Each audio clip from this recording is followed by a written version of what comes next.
The wild called him to fight. Now, the heart calls him to stay. After a lifetime of pain, White Fang finds something he's never known: peace. But even peace must be protected. This is the end of the journey, and the beginning of something more. Chapter 1, The Long Trail. It was in the air. White Fang sensed the coming calamity, even before there was tangible evidence of it. In vague ways it was borne in upon him that a change was impending. He knew not how nor why, yet he got his feel of the oncoming event from the gods themselves. In ways subtler than they knew, they betrayed their intentions to the wolf dog that haunted the cabin stoop, and that, though he never came inside the cabin, knew what went on inside their brains. "Listen to that, will you?" the dog musher exclaimed at supper one night. Weedon Scott listened. Through the door came a low, anxious whine, like a sobbing under breath that had just grown audible. Then came the long sniff, as White Fang reassured himself that his god was still inside and had not yet taken himself off in mysterious and solitary flight. "I do believe that wolf's onto you," the dog musher said. Weedon Scott looked across at his companion with eyes that almost pleaded, though this was given a lie by his words. "What the devil can I do with a wolf in California?" he demanded. "That's what I say," Matt answered. "What the devil can you do with a wolf in California?" But this did not satisfy Weedon Scott. The other seemed to be judging him in a non-committal sort of way. "White man's dogs would have no show against him," Scott went on. "He'd kill them on sight. If he didn't bankrupt me with damaged suits, the authorities would take him away from me and electrocute him. He's a downright murderer, I know," was the dog musher's comment. Weedon Scott looked at him suspiciously. "It would never do," he said decisively. "It would never do." Matt concurred. "Why you have to hire a man specially to take care of him?" The other's suspicion was allayed. He nodded cheerfully. In the silence that followed, the low, half-sobbing whine was heard at the door, and then the long, questing sniff. "There's no Deneen. He thinks a hell of a lot of you," Matt said. The other glared at him in sudden wrath. "Damn it all, man. I know my own mind and what's best. I'm agreeing with you only." "Only what?" Scott snapped out. "Only—" The dog musher began softly, then changed his mind and betrayed a rising anger of his own. "Well, you needn't get so all-fired head up about it. Judging by your actions, one think you didn't know your own mind." Weedon Scott debated with himself for a while, and then said more gently, "You are right, Matt. I don't know my own mind, and that's what's the trouble. Why, it would be rank ridiculousness for me to take that dog along," he broke out after another pause. "I'm agreeing with you," was Matt's answer, and again his employer was not quite satisfied with him. "But how in the name of the great Sardanapalus he knows you're going is what gets me," the dog musher continued innocently. "It's beyond me, Matt," Scott answered with a mournful shake of the head. Then came the day when, through the open cabin door, White Fang saw the fatal grip on the floor and the Love Master packing things into it. Also, there were comings and goings, and the erstwhile placid atmosphere of the cabin was vexed with strange perturbations and unrest. Here was indubitable evidence. White Fang had already scented it. He now reasoned it. His god was preparing for another flight, and since he had not taken him before, so now he could look to be left behind. That night he lifted the long wolf howl, as he had howled in his puppy days, when he fled back from the wild of the village to find it vanished in naught but a rubbish heap to mark the site of Gray Beaver's teepee. So now he pointed his muzzle to the cold stars and told them his woe. Inside the cabin the two men had just gone to bed. "He's gone off his food again," Matt remarked from his bunk. There was a grunt from Weedon Scott's bunk, and a stir of blankets. "From the way he cupped the other time you went away, I wouldn't wonder this time but what he died." The blankets in the other bunk stirred irritably. "Oh, shut up!" Scott cried out through the darkness. "You nag worse than a woman." "I'm agreeing with you," the dog musher answered, and Weedon Scott was not quite sure whether or not the other had snickered. The next day White Fang's anxiety and restlessness were even more pronounced. He dogged his master's heels whenever he left the cabin, and haunted the front stoop when he remained inside. Through the open door, he could catch glimpses of the luggage on the floor. The grip had been joined by 2 large canvas bags and a box. Matt was rolling the master's blankets and fur robe inside a small tarpaulin. White Fang whined as he watched the operation. Later on, 2 Indians arrived. He watched them closely as they shouldered the luggage and were led off down the hill by Matt, who carried the bedding and the grip. But White Fang did not follow them. The master was still in the cabin. After a time, Matt returned. The master came to the door and called White Fang inside. "You poor devil," he said gently, rubbing White Fang's ears and tapping his spine. "I'm hitting the long trail, old man, where you cannot follow. Now give me a growl, the last goodbye growl." But White Fang refused a growl. Instead, and after a wistful, searching look, he snuggled in, burrowing his head out of sight between the master's arm and body. "There she blows." Matt cried. From a Yukon arose the hoarse bellowing of a river steamboat. "You've got to cut it short. Be sure and lock the front door. I'll go out the back. Get a move on." The 2 doors slammed at the same moment, and Weedon Scott waited for Matt to come around to the front. From inside the door came a low whining and sobbing. Then there were long, deep-drawn sniffs. "You must take good care of him, Matt," Scott said as they started down the hill. "Right, and let me know how he gets along." "Sure," the dog musher answered. "But listen to that, will you?" Both men stopped. White Fang was howling as dogs howl when their masters lie dead. He was voicing an utter woe, his cry bursting upward in great heartbreaking rushes, dying down into quavering misery, and bursting upward again with a rush upon rush of grief. The Aurora was the first steamboat of the year for the outside, and her decks were jammed with prosperous adventurers and broken gold seekers, all equally as mad to get to the outside as they had been originally to get to the inside. Near the gangplank, Scott was shaking hands with Matt, who was preparing to go ashore. But Matt's hand went limp in the other's grasp as his gaze shot past and remained fixed on something behind him. Scott turned to see. Sitting on the deck several feet away and watching wistfully was White Fang. The dog musher swore softly, in awe-stricken accents. Scott could only look in wonder. "Did you lock the front door?" Matt demanded. The other nodded and asked, "How about the back?" "You just bet I did," was the fervent reply. White Fang flattened his ears ingratiatingly, but remained where he was, making no attempt to approach. "I'll have to take him ashore with me." Matt made a couple of steps toward White Fang, but the latter slid away from him. The dog musher made a rush of it, and White Fang dodged between the legs of a group of men. Ducking, turning, doubling, he slid about the deck, eluding the other's efforts to capture him. But when the love master spoke, White Fang came to him with prompt obedience. "Won't come to the hand that's fed him all these months," the dog musher muttered resentfully. "And you ain't never fed him after them first days again acquainted.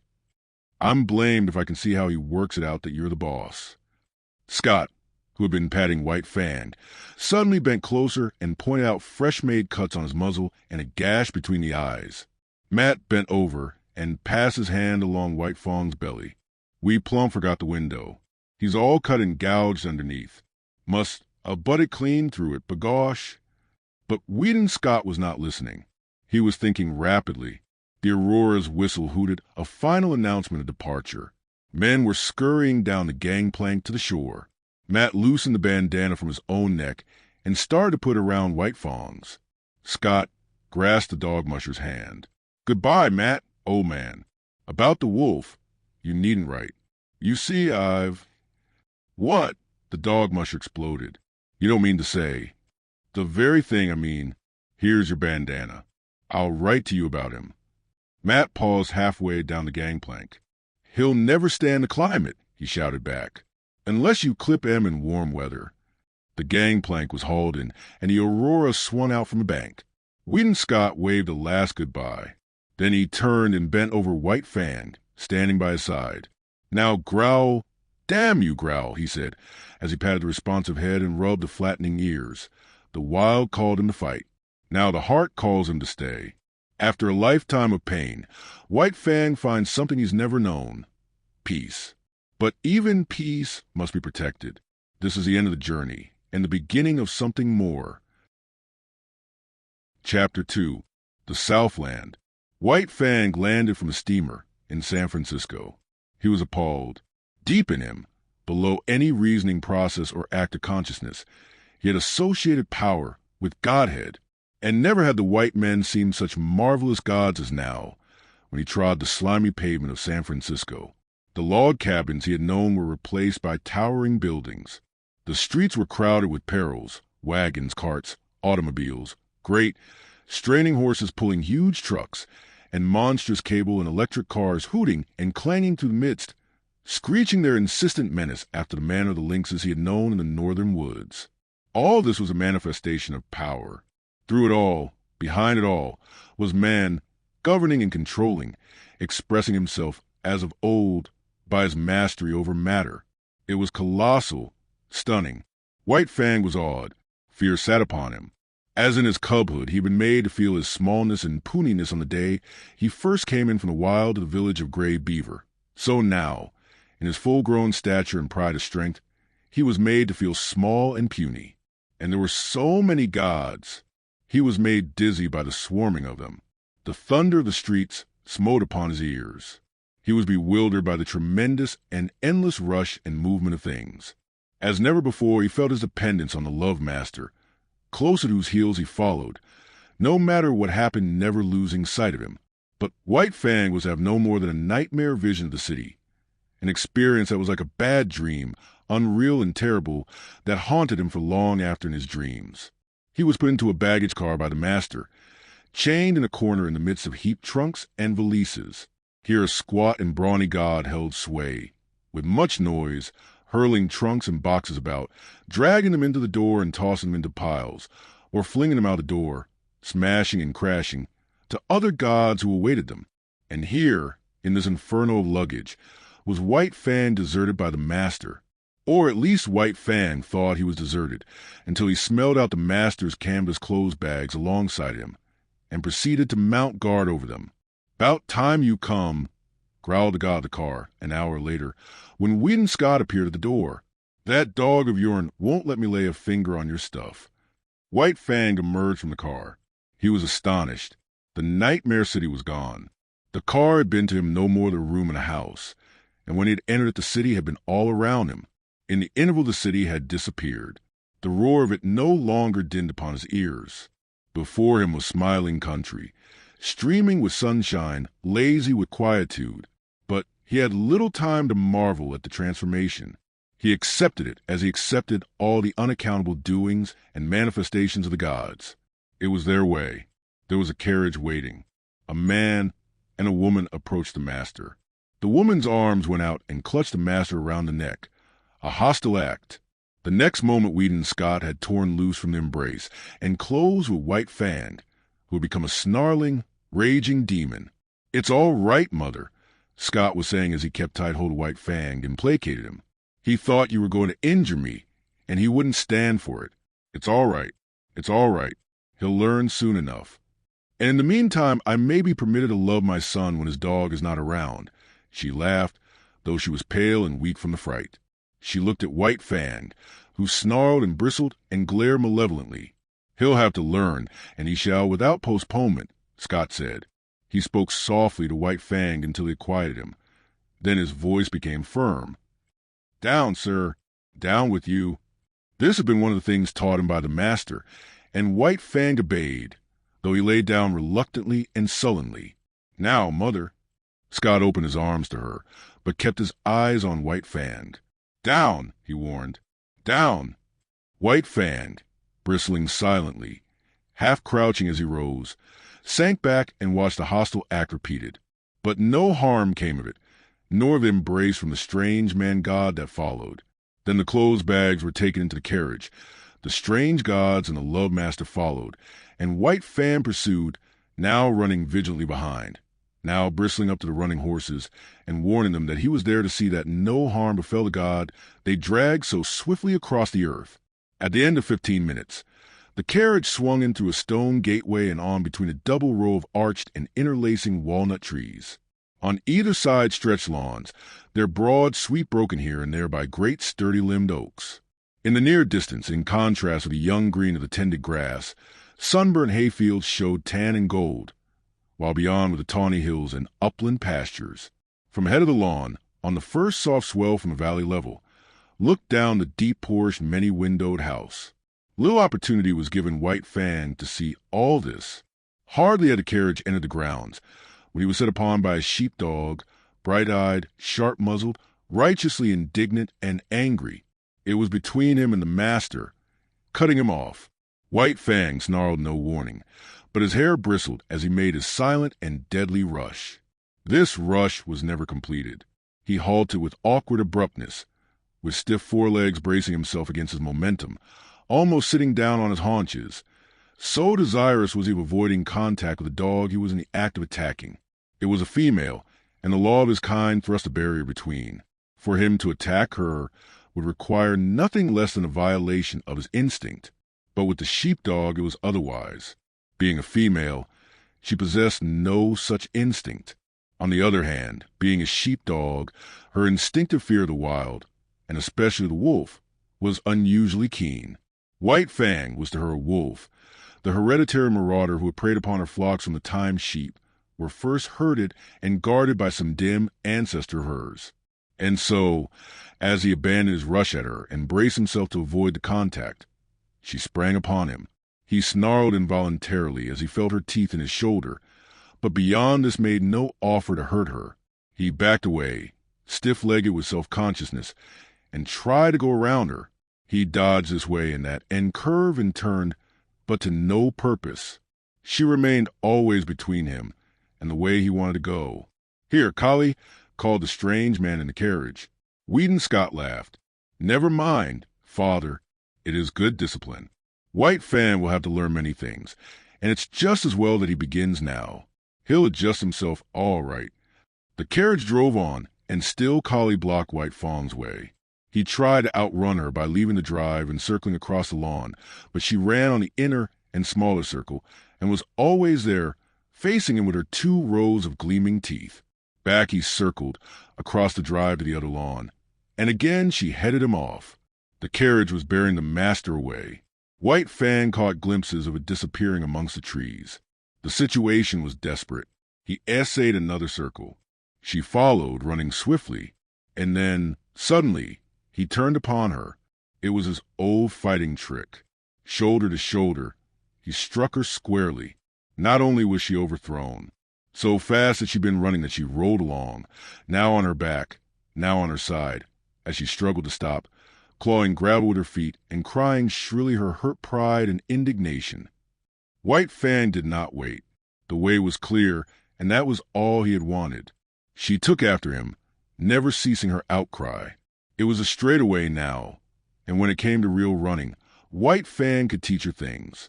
She ran frantically, hysterically, straining to the utmost, advertising the effort she was making with every leap. And all the time White Fang slid smoothly away from her silently, without effort, gliding like a ghost over the ground. As he rounded the house to the porte-cochere, he came upon the carriage. It had stopped, and the master was alighting. At this moment, still running at top speed, White Fang became suddenly aware of an attack from the side. It was a deer-hound rushing upon him. White Fang tried to face it, but he was going too fast, and the hound was too close. It struck him on the side, and such was his forward momentum and the unexpectedness of it. White Fang was hurled to the ground and rolled clear over. He came out of the tangle a spectacle of malignancy, ears flattened back, lips writhing, nose wrinkling, his teeth clipping together as the fangs barely missed the hound's soft throat. The master was running up, but was too far away, and it was Collie that saved the hound's life. Before White Fang could spring in and deliver the fatal stroke, and just as he was in the act of springing in, Collie arrived. She had been outmaneuvered and outrun, to say nothing of her having been unceremoniously tumbled in the gravel, and her arrival was like that of a tornado, made up of offended dignity, justifiable wrath, and instinctive hatred for this marauder from the wild. She struck White Fang at right angles in the midst of the spring, and again he was knocked off his feet and rolled over. The next moment the master arrived, and with one hand held White Fang, while the father called off the dogs. "I say, this is a pretty warm reception for a poor lone wolf in the Arctic," the master said, while White Fang calmed down under his caressing hand. "In all his life he's only been known once to go off his feet, and here he's been rolled twice in 30 seconds. The carriage had driven away, and other strange gods had appeared from out the house. Some of these stood respectfully at a distance, but two of them, women, perpetrated the hostile act of clutching the master around the neck. White Fang, however, was beginning to tolerate this act. No harm seemed to come of it, while the noises the gods made were certainly not threatening. These gods also made overtures to White Fang, but he warned them off with a snarl, and the master did likewise with word of mouth. At such times White Fang leaned in close against the master's legs and received reassuring pats on the head. The hound, under command, "Dick, lie down, sir," had gone up the steps and lain down to one side of the porch, still growling and keeping a sullen watch on the intruder. Kali had been taken in charge by one of the woman gods, who held arms around her neck and petted and caressed her, but Kali was very much perplexed and worried, whining and restless, outraged by the permitted presence of this wolf and confident that the gods were making a mistake. All the gods started up the steps to enter the house. White Fang followed closely at the master's heels. Dick, on the porch, growled, and White Fang on the steps bristled and growled back. "Take Kali inside and leave the two of them to fight it out," suggested Scott's father. "After that they'll be friends. Then White Fang, to show his friendship, will have to be chief mourner at the funeral," laughed the master. The elder Scott looked incredulously, first at White Fang, then at Dick, and finally at his son. "You mean?" Whedon nodded his head. "I mean just that. You'd have a dead Dick inside 1 minute. 2 minutes at the farthest." He turned to White Fang. "Come on, you wolf. It's you that'll have to come inside."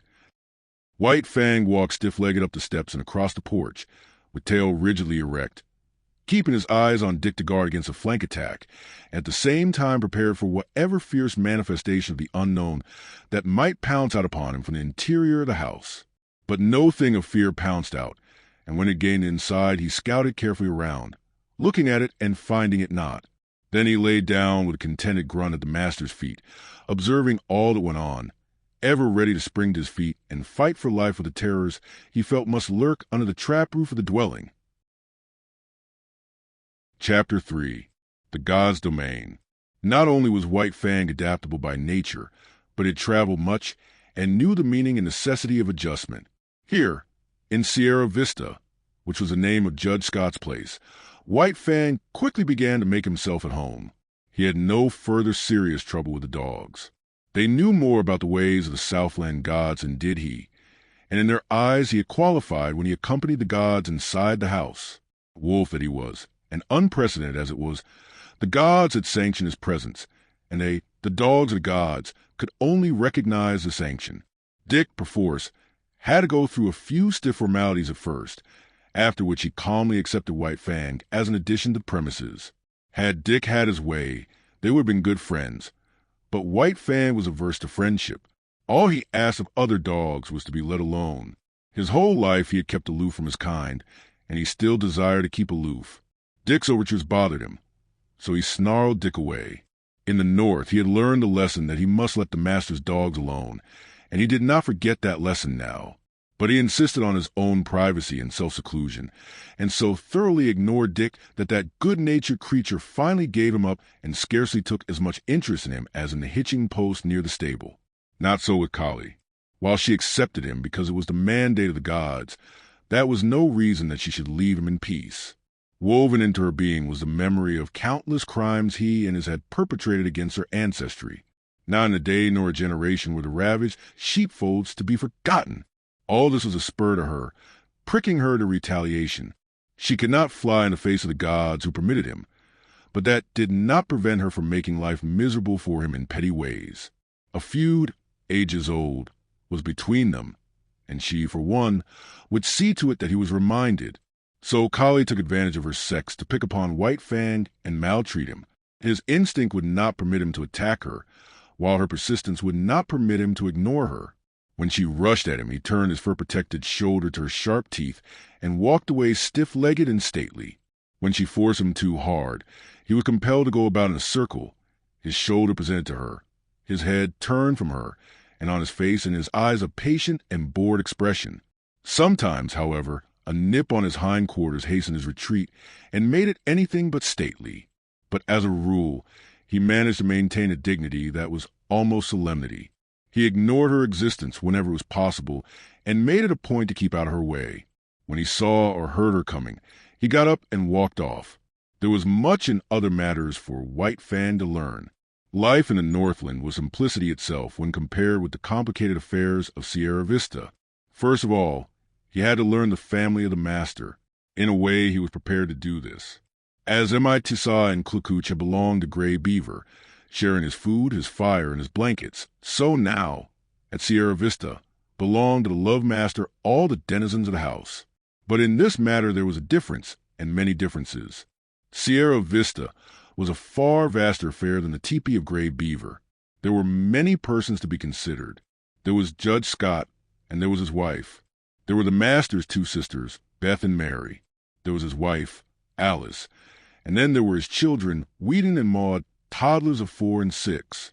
There was no way for anybody to tell him about all these people, and of blood ties and relationship he knew nothing whatever and never would be capable of knowing. Yet he quickly worked it out that all of them belonged to the master.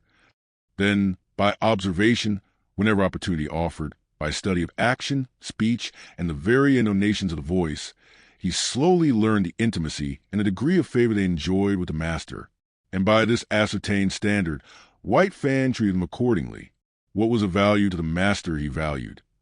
What was dear to the master was to be cherished by White Fang and guarded carefully.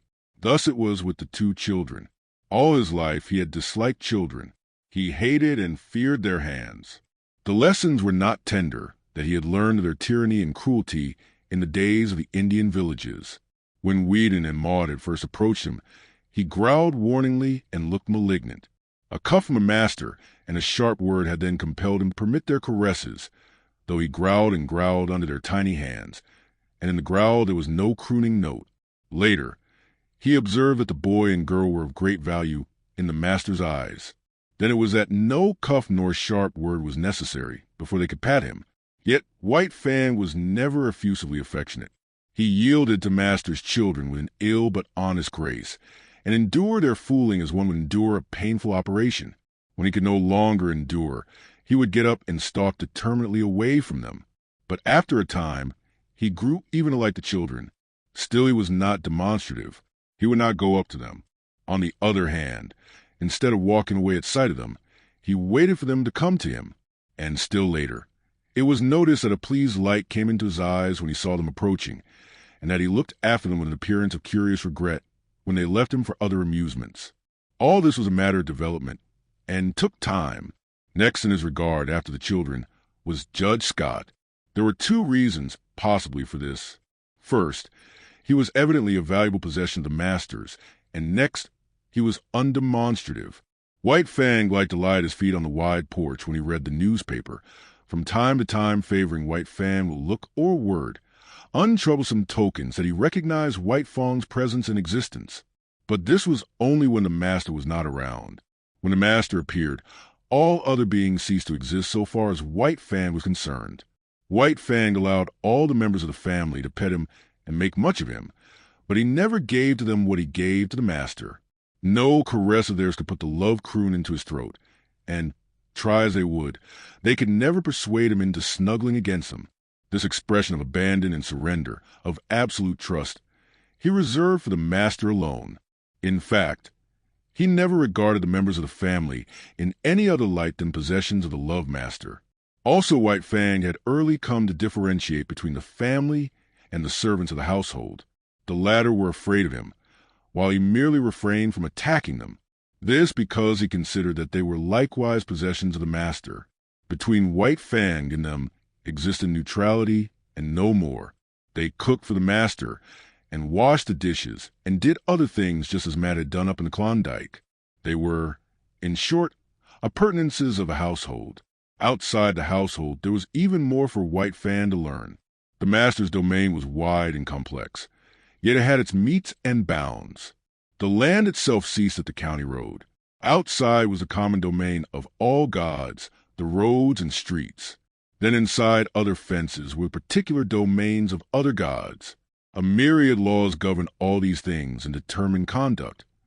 Yet he did not know the speech of the gods, nor was there any way for him to learn save by experience. He obeyed his natural impulses until they ran him counter to some law. When this had been done a few times, he learned the law and after that observed it.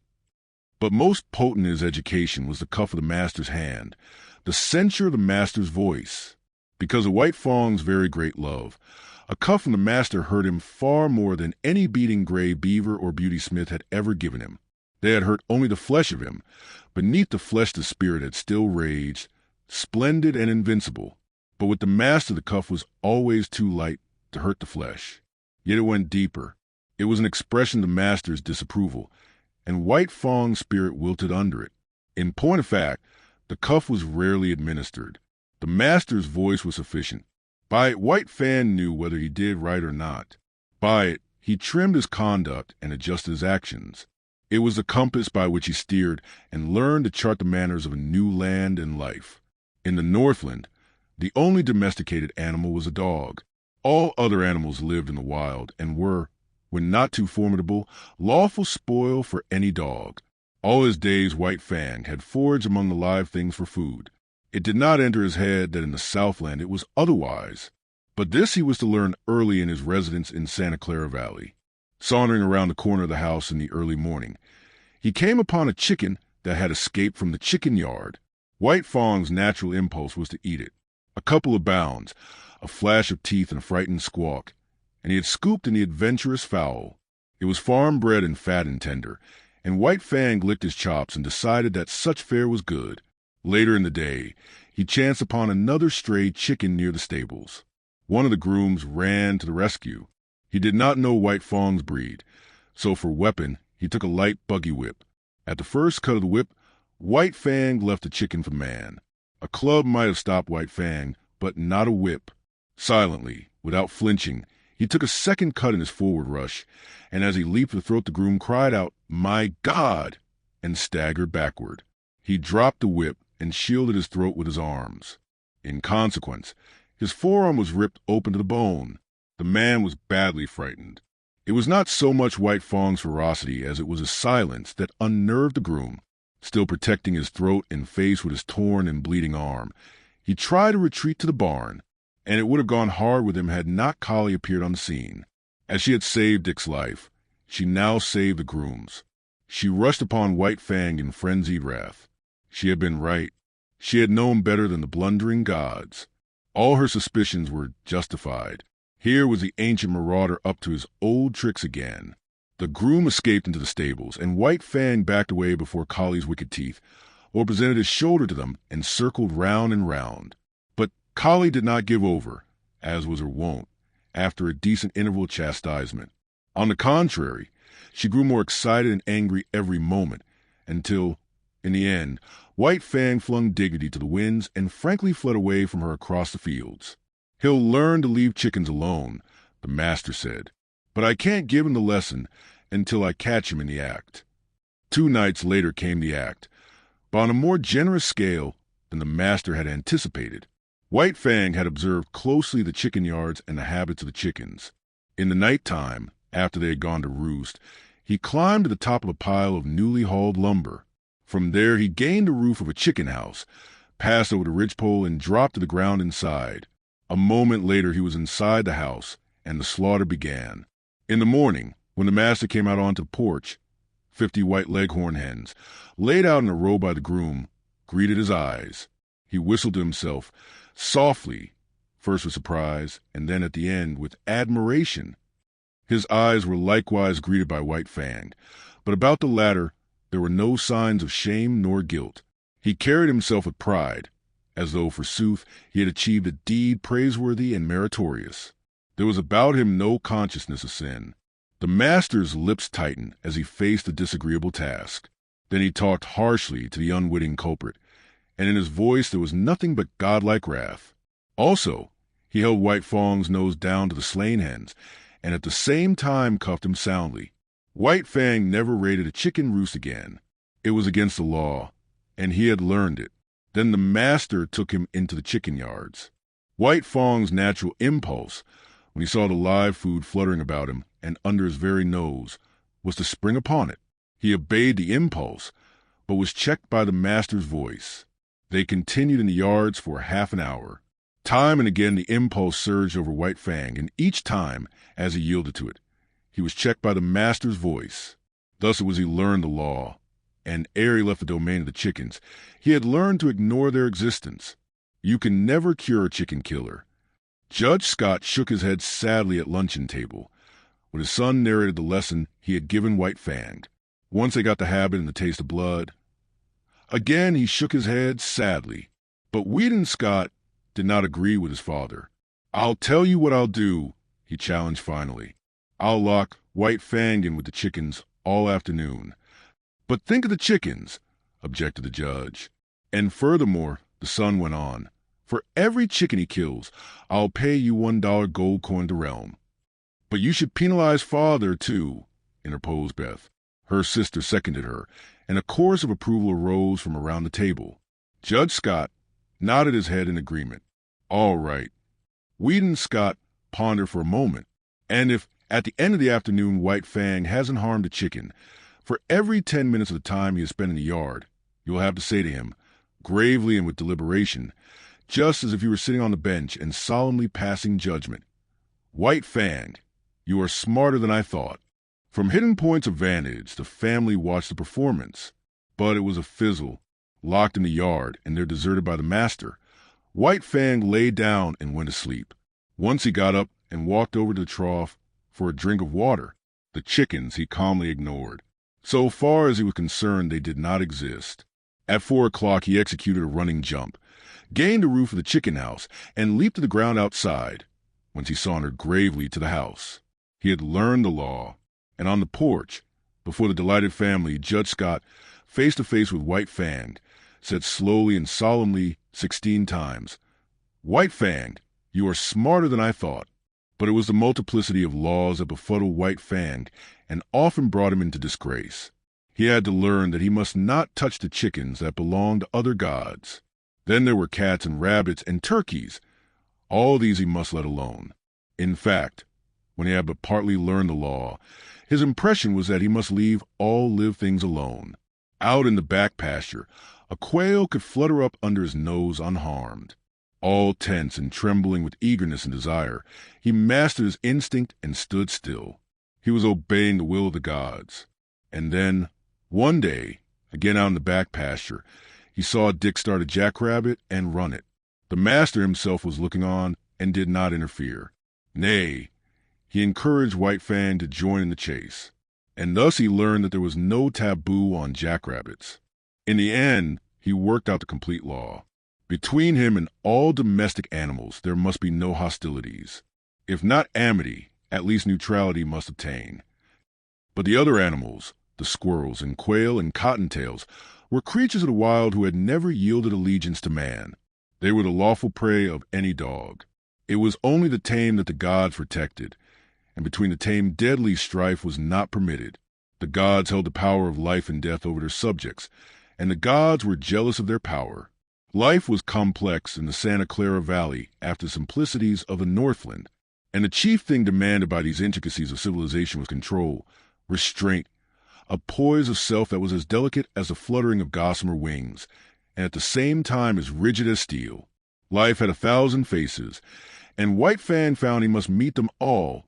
Thus, when he went to town, into San Jose, running behind the carriage or loafing about the streets when the carriage stopped, life flowed past him, deep and wide and varied, continually impinging upon his senses, demanding of him instant and endless adjustments and correspondences, and compelling him, almost always, to suppress his natural impulses. There were butcher shops where meat hung within reach. This meat he must not touch.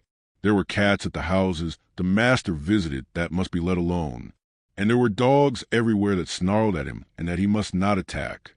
And then, on the crowded sidewalks, there were persons innumerable whose attention he attracted.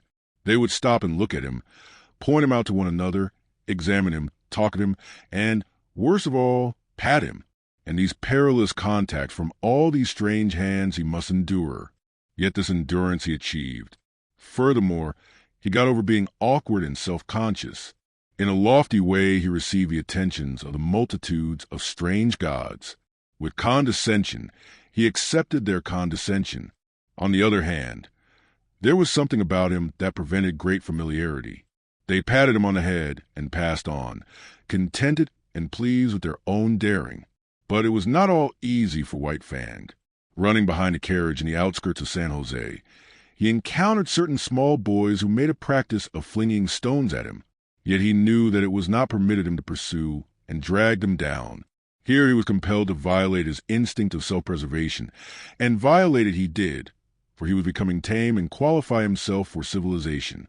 Nevertheless, White Fang was not quite satisfied with the arrangement. He had no abstract ideas about justice and fair play. But there is a certain sense of equity that resides in life, and it was this sense in him that resented the unfairness of his being permitted no defense against the stone throwers. He forgot that in the covenant entered into between him and the gods, they were pledged to care for him and defend him. But one day the master sprang from the carriage, whip in hand, and gave the stone throwers a thrashing. After that they threw stones no more, and White Fang understood and was satisfied. One other experience of similar nature was his. On the way to town, hanging around the saloon at the crossroads, were 3 dogs that made a practice of rushing out upon him when he went by. Knowing his deadly method of fighting, the master had never ceased impressing upon White Fang the law that he must not fight. As a result, having learned the lesson well, White Fang was hard put whenever he passed the crossroads saloon. After the first rush, each time his snarl kept the 3 dogs at a distance, but they trailed along behind, yelping and bickering and insulting him. This endured for some time. The men at the saloon even urged the dogs on to attack White Fang. One day, they openly sicked the dogs on him. The master stopped the carriage. "Go to it," he said to White Fang. But White Fang could not believe. He looked at the master, and he looked at the dogs. Then he looked back eagerly and questioningly at the master. The master nodded his head. "Go to them, old fellow. Eat them up." White Fang no longer hesitated. He turned and leaped silently among his enemies. All 3 faced him. There was a great snarling and growling, a clashing of teeth, and a flurry of bodies. The dust of the road arose in a cloud and screened the battle. But at the end of several minutes, 2 dogs were struggling in the dirt, and the third was in full flight. He leaped a ditch, went through a rail fence, and fled across a field. White Fang followed, sliding over the ground in wolf fashion, and with wolf speed, swiftly and without noise, and in the center of the field he dragged down and slew the dog. With this triple killing, his main troubles with dogs ceased. The word went up and down the valley, and men saw to it that their dogs did not molest a fighting wolf. Chapter 4. The Call of Kind. The months came and went. There was plenty of food and no work in the Southland, and White Fang lived fat and prosperous and happy. Not alone was he in the geographical Southland, for he was in the Southland of life. Human kindness was like a sun shining upon him, and he flourished like a flower planted in good soil. And yet he remained somehow different from other dogs. He knew the law even better than did the dogs that had known no other life, and he observed the law more punctiliously. But still there was about him a suggestion of lurking ferocity, as though the wild still lingered in him and the wolf in him merely slept. He never chummed with other dogs. Lonely he had lived, so far as his kind was concerned, and lonely he would continue to live. In his puppyhood, under the persecution of Lip Lip and the puppy pack, and in his fighting days with Beauty Smith, he had acquired a fixed aversion for dogs. The natural course of his life had been diverted, and, recoiling from his kind, he had clung to the human. Besides, all Southland dogs looked upon him with suspicion. He aroused in them their instinctive fear of the wild, and they greeted him always with snarl and growl and belligerent hatred. He, on the other hand, learned that it was not necessary to use his teeth upon them. His naked fangs and writhing lips were uniformly efficacious, rarely failing to send a bellowing, onrushing dog back on its haunches. But there was one trial in White Fang's life, Collie. She never gave him a moment's peace. She was not so amenable to the law as he. She defied all efforts of the master to make her become friends with White Fang. Ever in his ears was sounding her sharp and nervous snarl. She had never forgiven him the chicken-killing episode, and persistently held to belief that his intentions were bad. She found him guilty before the act, and treated him accordingly. She became a pest to him, like a policeman following him around the stable and the hounds, and, It even so much as glanced curiously at pigeon or chicken, bursting into an outcry of indignation and wrath. His favorite way of ignoring her was to lie down, with his head on his forepaws, and pretend sleep. This always dumbfounded and silenced her. With the exception of Collie, all things went well with White Fang. He had learned control and poise, and he knew the law. He achieved a staidness and calmness and philosophic tolerance. He no longer lived in a hostile environment. Danger and hurt and death did not lurk everywhere about him. In time, the unknown, as a thing of terror and menace ever impending, faded away. Life was soft and easy. It flowed along smoothly, and neither fear nor foe lurked by the way. He missed the snow without being aware of it. An unduly long summer. Would have thought had he thought about it. As it was, he merely missed the snow in a vague, subconscious way. In the same fashion, especially in the heat of summer when he suffered from the sun, he experienced faint longings for the Northland. Their only effect upon him, however, was to make him uneasy and restless without his knowing what was the matter. White Fang had never been very demonstrative. Beyond his snuggling and the throwing a crooning note into his love growl, he had no way of expressing his love. Yet it was given him to discover a third way. He had always been susceptible to the laughter of the gods. Laughter had affected him with madness, made him frantic with rage. But he did not have it in him to be angry with the love master, and when that god elected to laugh at him in a good-natured, bantering way, he was nonplussed. He could feel the pricking and stinging of the old anger as it strove to rise up in him, but it strove against love. He could not be angry, yet he had to do something. At first he was dignified, and the master laughed harder. Then he tried to be more dignified, and the master laughed harder than before. In the end, the master laughed him out of his dignity. His jaws slightly parted, his lips lifted a little, and a quizzical expression that was more love than humor came into his eyes. He had learned to laugh. Likewise he learned to romp with the master, to be tumbled down and rolled over, and be the victim of innumerable rough tricks. In return he feigned anger, bristling and growling ferociously, and clipping his teeth together in snaps that had all the seeming of deadly intention. But he never forgot himself. Those snaps were always delivered on the empty air. At the end of such a romp, when blow and cuff and snap and snarl were fast and furious, they would break off suddenly and stand several feet apart, glaring at each other. And then, just as suddenly, like the sun rising on a stormy sea, they would begin to laugh. This would always culminate with the master's arms going around White Fang's neck and shoulders while the latter crooned and growled his love song. But nobody else ever romped with White Fang. He did not permit it. He stood on his dignity, and when they attempted it, his warning snarl and bristling mane were anything but playful. That he allowed the master these liberties was no reason that he should be a common dog, loving here and loving there, everybody's property for a romp and good time. He loved with single heart, and refused to cheapen himself or his love. The master went out on horseback a great deal, and to accompany him was one of White Fang's chief duties in life. In the Northland he had evidenced his fealty by toiling in the harness, but there were no sleds in the Southland, nor did dogs pack burdens on their backs. So he rendered fealty in the new way, by running with the master's horse. The longest day never played White Fang out. His was the gait of the wolf, smooth, tireless, and effortless, and at the end of 50 miles he would come in jauntily ahead of the horse. It was in connection with the riding that White Fang achieved one other mode of expression, remarkable in that he did it but twice in all his life. The first time occurred when the master was trying to teach a spirited thoroughbred the method of opening and closing gates without the rider's dismounting. Time and again and many times he ranged the horse up the gate in the effort to close it, and each time the horse became frightened and backed and plunged away. It grew more nervous and excited every moment.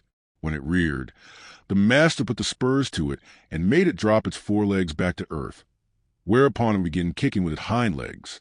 White Fang watched the performance with increasing anxiety until he could contain himself no longer, when he sprang in front of the horse and barked savagely and warningly. Though he often tried to bark thereafter, and the master encouraged him, he succeeded only once, and then it was not in the master's presence. A scamper across the pasture, a jackrabbit rising suddenly under the horse's feet, a violent shear, a stumble, a fall to earth, and a broken leg for the master was the cause of it. White Fang sprang in a rage at the throat of the offending horse, but was checked by the master's voice. "Home! Go home!" the master commanded when he had ascertained his injury. White Fang was disinclined to desert him. The master thought of writing a note, but searched his pockets vainly for pencil and paper. Again he commanded White Fang to go home. The latter regarded him wistfully, started away, then returned and whined softly. The master talked to him gently but seriously, and he cocked his ears and listened with painful intentness. "That's all right. Old fellow, you just run along home," ran the talk. "Go on home and tell them what's happened to me. Home with you, you wolf. Get along home." White Fang knew the meaning of home, and though he did not understand the remainder of the master's language, he knew it was his will that he should go home. He turned and trotted reluctantly away. Then he stopped, undecided, and looked back over his shoulder. "Go home," came the sharper man, and this time he obeyed. The family was on the porch, taking the cool of the afternoon, when White Fang arrived. He came in among them, panting, covered with dust. "Whedon's back," Whedon's mother announced. The children welcomed White Fang with glad cries and ran to meet him. He avoided them and passed down the porch, but they cornered him against a rocking chair and the railing. He growled and tried to push by them. Their mother looked apprehensively in their direction. "I confess, he makes me nervous around the children," she said. "I have a dread that he will turn upon them unexpectedly some day." Growling savagely, White Fang sprang out of the corner, overturning the boy and the girl. The mother called them to her and comforted them, telling them not to bother White Fang. "A wolf is a wolf," commented Judge Scott. "There is no trusting one." "But he is not all wolf," interposed Beth, standing for her brother in his absence. "You have only Whedon's opinion for that," rejoined the judge. "He merely surmises that there is some strain of dog in White Fang, but as he will tell you himself, he knows nothing about it. As for his appearance—" He did not finish his sentence. White Fang stood before him, growling fiercely. "Go away. Lie down, sir," Judge Scott commanded. White Fang turned to the love master's wife. She screamed with fright as he seized her dress in his teeth and dragged on it till the frail fabric tore away. By this time he had become the center of interest. He had ceased from his growling and stood, head up, looking into their faces. His throat worked spasmodically, but made no sound, while he struggled with all his body, convulsed with the effort to rid himself of the incommunicable something that strained for utterance. "I hope he is not going mad," said Whedon's mother. "I told Whedon that I was afraid the warm climate would not agree with an Arctic animal." "He's trying to speak, I do believe," Beth announced. At this moment speech came to White Fang, rushing up in a great burst of barking. "Something has happened to Whedon," his wife said decisively. They were all on their feet now, and White Fang ran down the steps, looking back for them to follow. For the second and last time in his life, he had barked and made himself understood. After this event, he found a warmer place in the hearts of the Sierra Vista people, and even the groom whose arm he had slashed admitted that he was a wise dog even if he was a wolf. Judge Scott still held to the same opinion, and proved it to everybody's dissatisfaction by measurements and descriptions taken from the encyclopedia and various works on natural history. The days came and went, streaming their unbroken sunshine over the Santa Clara Valley. But as they grew shorter and White Fang's second winter in the Southland came on, he made a strange discovery. Collie's teeth were no longer sharp. There was a playfulness about her nips and a gentleness that prevented them from really hurting him. He forgot that she had made life a burden to him, and when she disported herself around him, he responded solemnly, striving to be playful and becoming no more than ridiculous. One day she led him off on a long chase to the back pasture land into the woods. It was the afternoon that the master was to ride, and White Fang knew it. The horse stood saddled and waiting at the door. White Fang hesitated. But there was that in him deeper than all the law he had learned, than the customs that had molded him, than his love for master, than the very will to live of himself. And when, in the moment of his indecision, Collie nipped him and scampered off, he turned and followed after. The master rode alone that day, and in the woods, side by side, White Fang ran with Collie as his mother, Kitch, an old one I had run long years before in the silent Northland forest. Chapter 5. The Sleeping Wolf. It was about this time that the newspapers were full of the daring escape of a convict from San Quentin prison. He was a ferocious man. He had been ill-made in the making. He had not been born right, and he had not been helped any by the molding he had received at the hands of society. The hands of society are harsh, and this man was a striking sample of its handiwork. He was a beast, a human beast it is true, but nevertheless so terrible a beast that he can best be characterized as carnivorous. In San Quentin prison he had proved incorrigible. Punishment failed to break his spirit. He could die dumb-mad and fighting to the last, but he could not live and be beaten. The more fiercely he fought, the more harshly society handled him, and the only effect of harshness was to make him fiercer. Straitjackets, starvation, and beatings and clubbings were the wrong treatment for Jim Hall, but it was the treatment he received. It was the treatment he had received from the time he was a little pulpy boy in a San Francisco slum, soft clay in the hands of society and ready to be formed into something. It was during Jim Hall's third term in prison that he encountered a guard that was almost as great a beast as he. The guard treated him unfairly, lied about him to the warden, lost his credits, persecuted him. The difference between them was that the guard carried a bunch of keys and a revolver. Jim Hall had only his naked hands and his teeth. But he sprang upon the guard one day and used his teeth on the other's throat just like any jungle animal. After this, Jim Hall went to live in the incorrigible cell. He lived there 3 years. The cell was of iron, the floor, the walls, the roof. He never left this cell. He never saw the sky nor the sunshine. Day was a twilight, and night was a black silence. He was an iron tomb, buried alive. He saw no human face, spoke to no human thing. When his food was shoved into him, he growled like a wild animal. He hated all things. 4 days and nights he bellowed his rage at the universe. For weeks and months he never made a sound, in the black silence eating his very soul. He was a man of monstrosity, as fearful a thing of fear as ever gibbered in the visions of a maddened brain. And then one night he escaped. The warder said it was impossible. But nevertheless the cell was empty, and half out of it lay the body of a dead guard. 2 other dead guards marked his trail through the prison to the outer walls, and he had killed with his hands to avoid noise. He was armed with the weapons of the slain guards, a live arsenal that fled through the hills pursued by the organized might of society. A heavy price of gold was upon his head.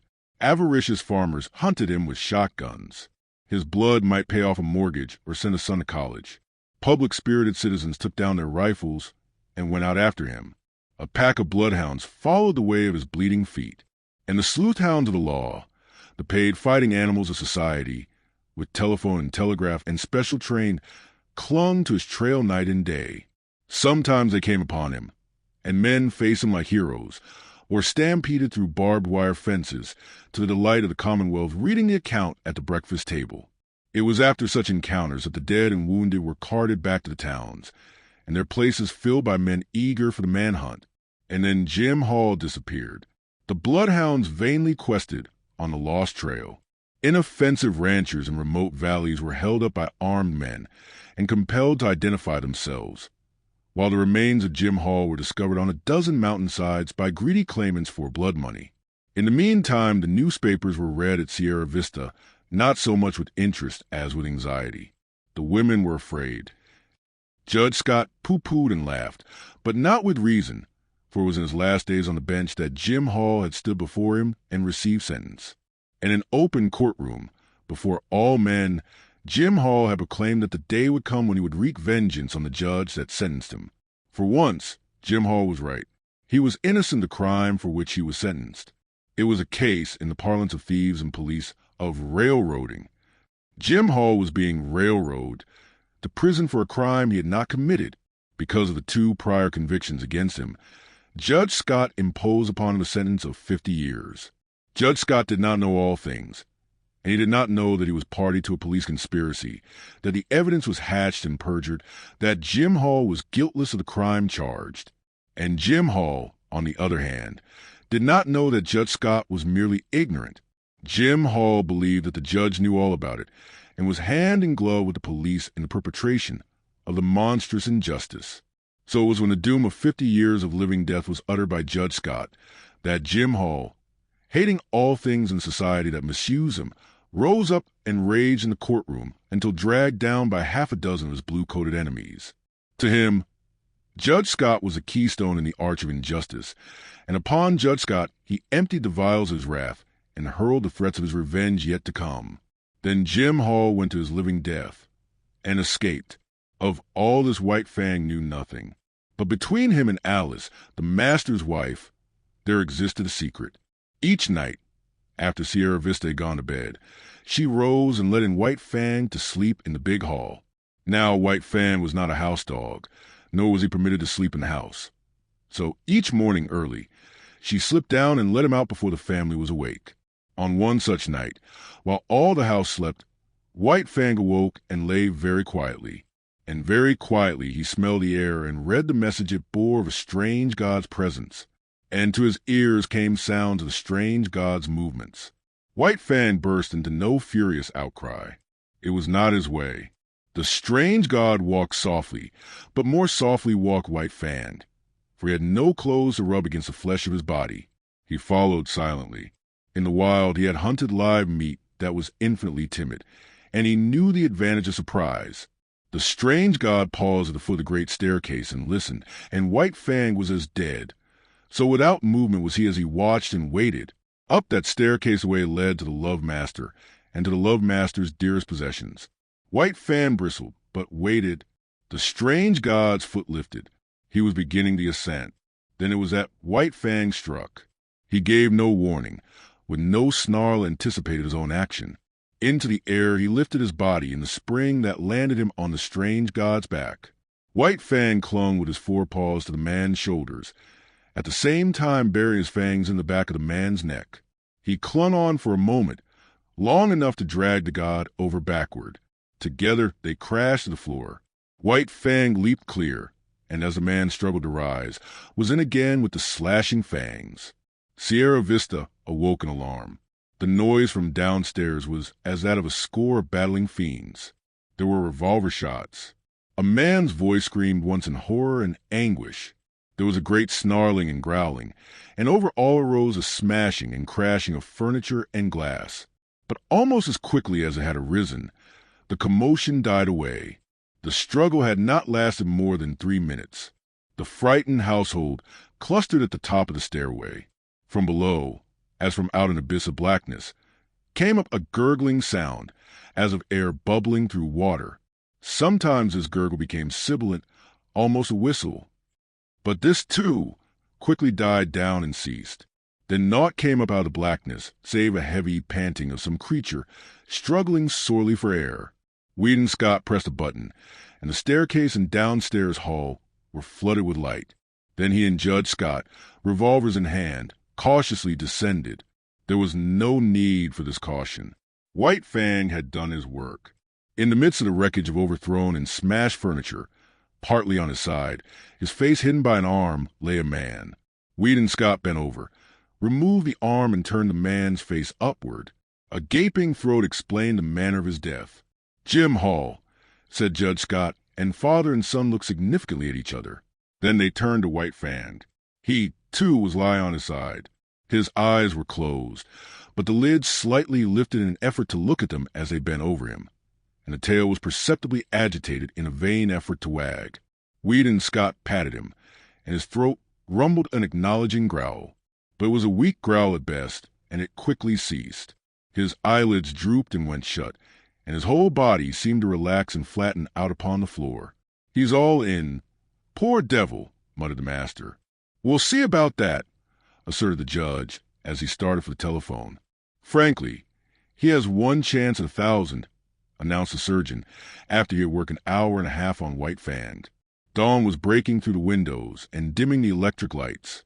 With the exception of the children, the whole family was gathered about the surgeon to hear his verdict. 1 broken hind leg, he went on.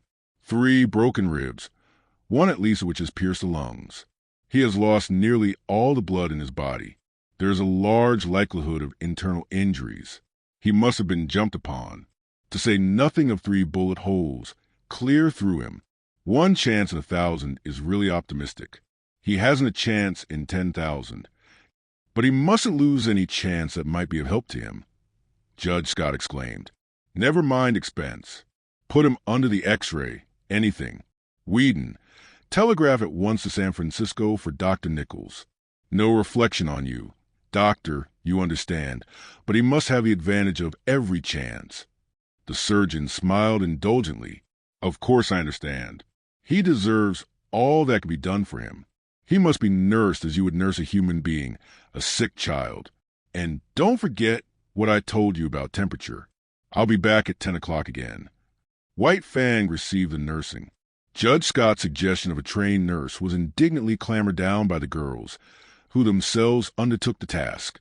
And White Fang won out on the one chance, and 10,000 denied him by the surgeon. The latter was not to be censured for his misjudgment. All his life he had tended and operated on the soft humans of civilization, who lived sheltered lives and had descended out of many sheltered generations. Compared with White Fang, they were frail and flabby and clutched life without any strength in their grip. White Fang had come straight from the wild, where the weak perish early and shelter is vouchsafed to none. In neither his father nor his mother was there any weakness, nor in the generations before them. A constitution of iron and the vitality of the wild were White Fang's inheritance, and he clung to life, the whole of him and every part of him, in spirit and in flesh, with the tenacity that of old belonged to all creatures. Bound down a prisoner, denied even movement by the plaster casts and bandages, White Fang lingered out the weeks. He slept long hours and dreamed much, and through his mind passed an unending pageant of Northland visions. All the ghosts of the past arose and were with him. Once again he lived in the lair with Kitch, crept trembling to the knees of Gray Beaver to tender his allegiance, ran for his life before Lip Lip and all the howling bedlam of the puppy pack. He ran again through the silence, hunting his living food to the months of famine, and again he ran at the head of the team, the gut whips of Tisa and Gray Beaver snapping behind, their voices crying R.A. Rah! When they came to a narrow passage and the team closed together like a fan to go through, he lived again all his days with Beauty Smith and the fights he had fought. At such times he whimpered and snarled in his sleep, and they that looked on said that his dreams were bad. But there was one particular nightmare from which he suffered, the clanging monsters of electric cars that were to him colossal screaming lynxes. He would lie in a screen of bushes, watching for a squirrel to venture far enough out on the ground from its tree refuge. Then, when he sprang out upon it, it would transform itself into an electric car, menacing and terrible, towering over him like a mountain, screaming and clanging and spitting fire at him. It was the same when he challenged a hawk down out of the sky. Down out of the blue it would rush, as it dropped upon him, changing itself into a ubiquitous electric car. Or again, he would be in the pen of Beauty Smith. Outside the pen, men would be gathering, and he knew that a fight was on. He watched the door for his antagonist to enter. The door would open, and thrusting upon him would come the awful electric car. 1,000 times this occurred, and each time the terror it inspired was as vivid and great as ever.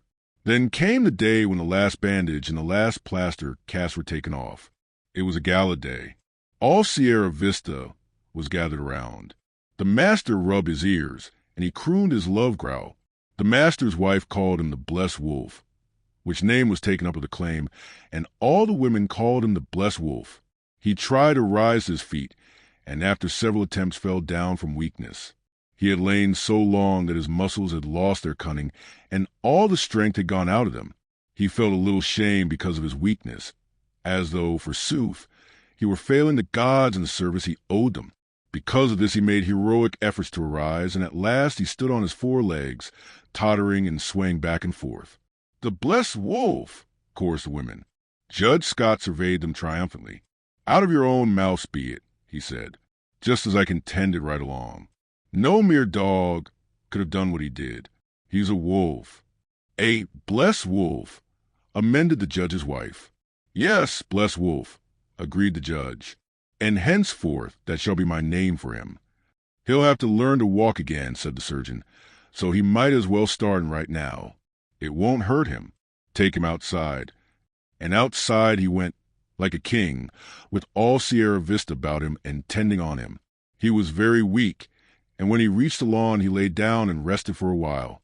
Then the procession started on, little spurts of strength coming into White Fang's muscles as he used them, and the blood began to surge through them. The stables were reached, and there in the doorway lay Collie, a half-dozen pudgy puppies playing about her in the sun. White Fang looked on with a wondering eye. Collie snarled warningly at him, and he was careful to keep his distance. The master with his toe helped one sprawling puppy toward him. He bristled suspiciously, but the master warned him that all was well. Collie, clasped in the arms of one of the women, watched him jealously and with a snarl warned him that all was not well. The puppy sprawled in front of him. He cocked his ears and watched it curiously. Then their noses touched, and he felt the warm little tongue of the puppy on his jowl. White Fang's tongue went out. He knew not why, and he licked the puppy's face. Hand clapping and pleased cries from the gods greeted the performance. He was surprised and looked at them in a puzzled way. Then his weakness asserted itself, and he lay down, his ears cocked, his head on one side, as he watched the puppy. The other puppies came sprawling toward him, to Collie's great disgust, and he gravely permitted them to clamber and tumble over him. At first, amid the applause of the gods, he betrayed a trifle of his old self-consciousness and awkwardness. This passed away as the puppy's antics and mauling continued, and he lay with half-shut patient eyes, drowsing in the sun.